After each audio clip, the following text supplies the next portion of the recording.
Bonjour à tous! Dans cette vidéo, nous allons parler d'agrandissement et de réduction. Tout d'abord, regardons ce qu'est un agrandissement.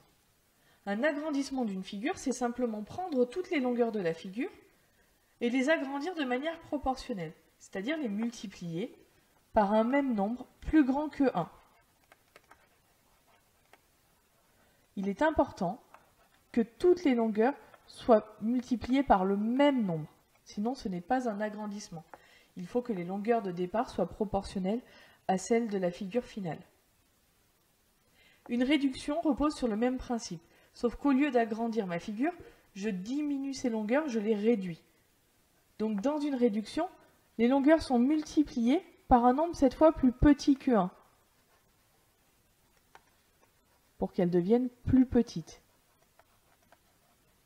Ici pareil, il faut que toutes les longueurs soient multipliées par le même nombre k. Pareil que pour l'agrandissement, dans une réduction, les longueurs de la figure de départ sont proportionnelles aux longueurs de la figure d'arrivée. Dans un agrandissement ou une réduction de rapport k, les aires de ma figure vont être multipliées par k au carré.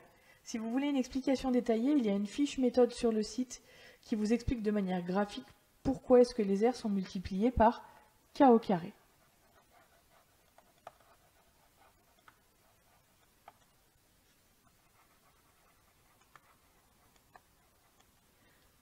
Par exemple, j'ai un rectangle qui a une aire de 40 cm² et je cherche son aire après un agrandissement de rapport 3.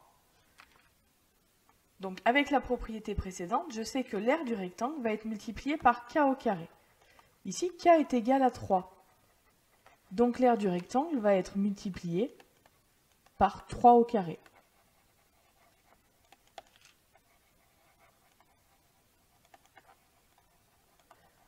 Je peux donc faire mon calcul. Pour calculer l'aire finale, je vais prendre l'aire de départ qui est de 40 cm², ce qui est donné dans l'énoncé, et je vais la multiplier par 3 au carré. Je sais que 3 au carré est égal à 9, j'ai donc comme calcul 40 fois 9 pour trouver l'aire de ma figure agrandie. J'obtiens 360. Comme l'aire de ma figure de départ est donnée en cm², je sais que l'aire de ma figure agrandie est de 360 cm². Regardons maintenant les effets d'un agrandissement ou d'une réduction sur un volume. De la même manière que pour les aires, une explication graphique est donnée sur la fiche méthode qui est publiée sur le site. Dans un agrandissement ou une réduction de rapport k, les volumes sont multipliés par k au cube, par k exposant 3. Par exemple, si j'ai un prisme dont le volume est de 30 m3, je cherche son volume après une réduction de rapport 0,7.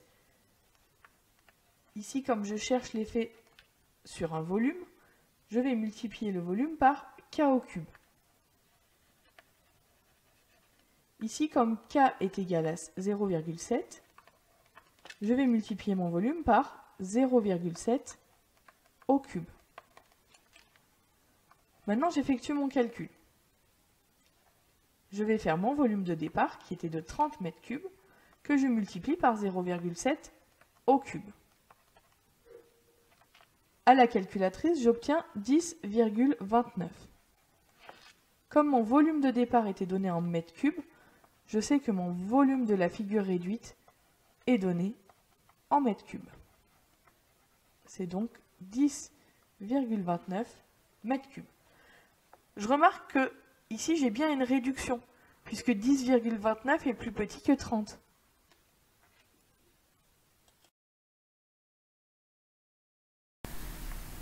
Cette vidéo est terminée, c'est maintenant à vous de jouer en appliquant ce que vous avez vu dans vos exercices.